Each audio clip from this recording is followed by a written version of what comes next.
अभी बहुत दिन नहीं हुए जब दिल्ली को किसानों ने घेर लिया था।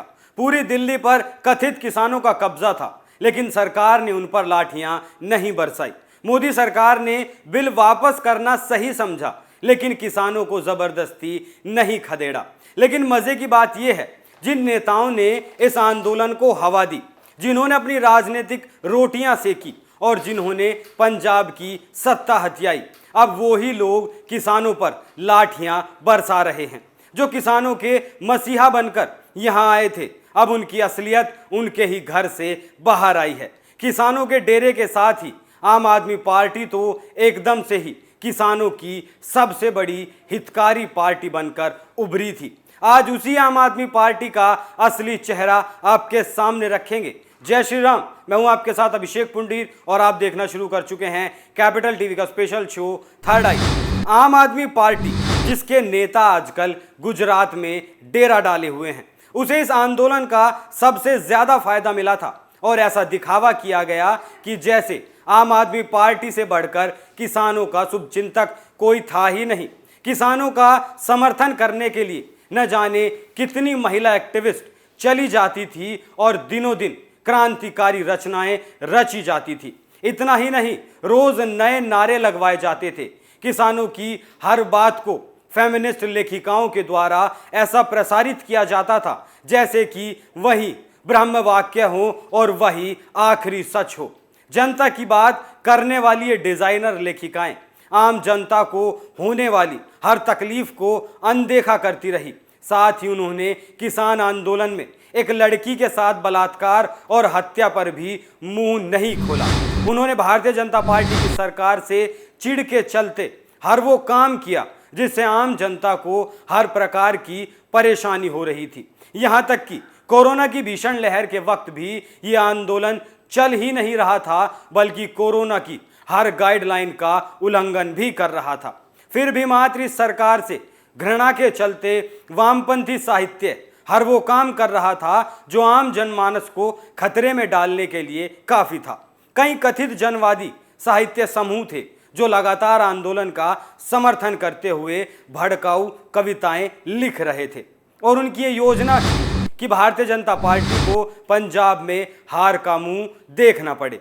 पंजाब के चुनावों में सफल हुई और पंजाब में आम आदमी पार्टी की सरकार बन गई।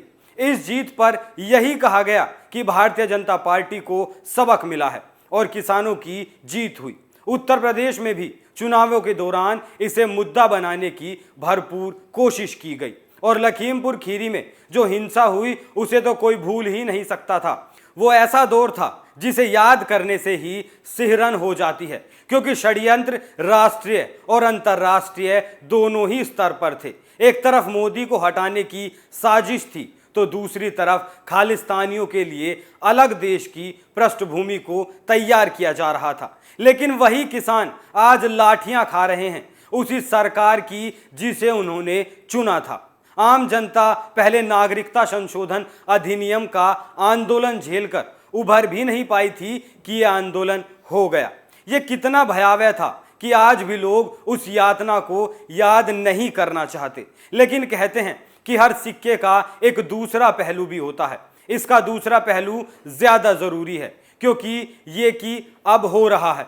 जिन्होंने आंदोलन की आग में मिट्टी का तेल डाला था, तो अब क्या कर रहे हैं वो लोग, उनकी सरकार क्या कर रही है।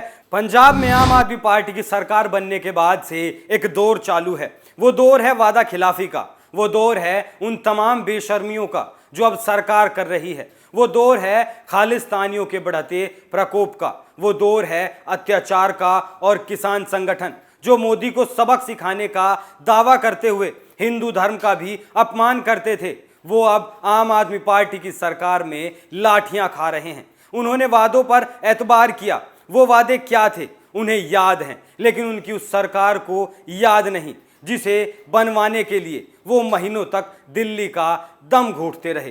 ताज़ा मामला ये है कि पंजाब के संगरूर में पंजाब के मुख्यमंत्री भगवंत मान के घर के बाहर प्रदर्शन कर रहे प्रदर्शनकारियों पर पुलिस ने लाठियां भांजी हैं। केजरीवाल सरकार ने पंजाब के प्रदर्शनकारी किसानों को दिल्ली सरकार की ओर से तमाम तरह की सुविधाएं उपलब्ध करवाई थी। मगर सरकार मिलते ही वो वादों से जैसे पलटे हैं वो हैरान करने वाला इसलिए नहीं लगता क्योंकि आम आदमी पार्टी की राजनीति हमेशा पलटने वाली रही है। लेकिन पंजाब के मुख्यमंत्री कहां हैं? पंजाब के मुख्यमंत्री भगवंत मान के विषय में वरिष्ठ पत्रकार हेमंत अत्री ने कहा है कि शासन को आप ऐसे नहीं छोड़ सकते हैं। कभी आप गुजरात में हैं तो कभी आप हिमाचल में, कभी दिल्ली में। इस घटना को लेकर पंजाब सरकार सवालों के घेरे में है। किसान यूनियन भी अब बोल रही है कि ये सही नहीं हुआ, सरकार को माफी मांगनी चाहिए। भारतीय जनता युवा मोर्चा ने केजरीवाल का किसानों को लेकर एक ट्वीट साझा किया। इस लाठीचार्ज में कई किसान चोटिल हुए, लेकिन जो सबसे बड़ा सवाल यहां उठता है कि जो लोग इसे भड़काने के लिए कविताएं लिख रहे थे, कहानियां लिख रहे थे, वो लोग आखिर कहां हैं जो गाने बना रहे थे? पंजाब की पुलिस का कहना है कि लाठी इसलिए चलाई कि कोई चारा नहीं बचा था।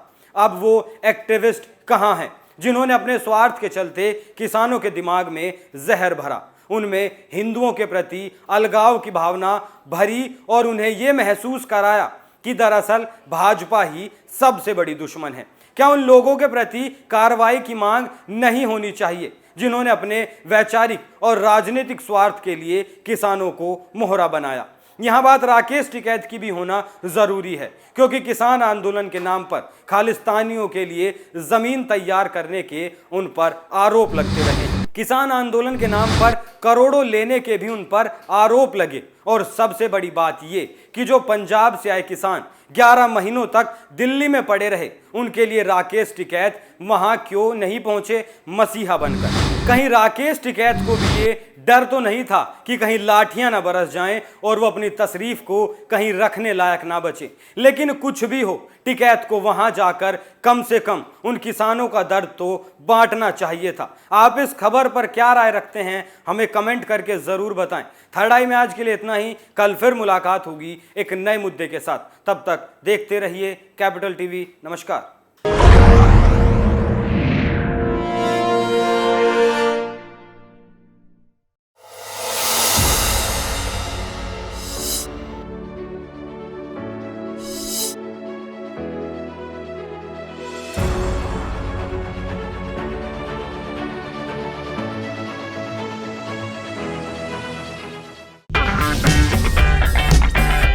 अगर आपको हमारा वीडियो पसंद आया हो तो इसे लाइक करें, हमारे चैनल को सब्सक्राइब करें और हाँ, बेल आइकन दबाना ना भूलें ताकि आप तक हमारे वीडियो की नोटिफिकेशन पहुंचती रहे।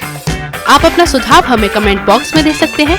हमारे साथ जुड़ने के लिए शुक्रिया।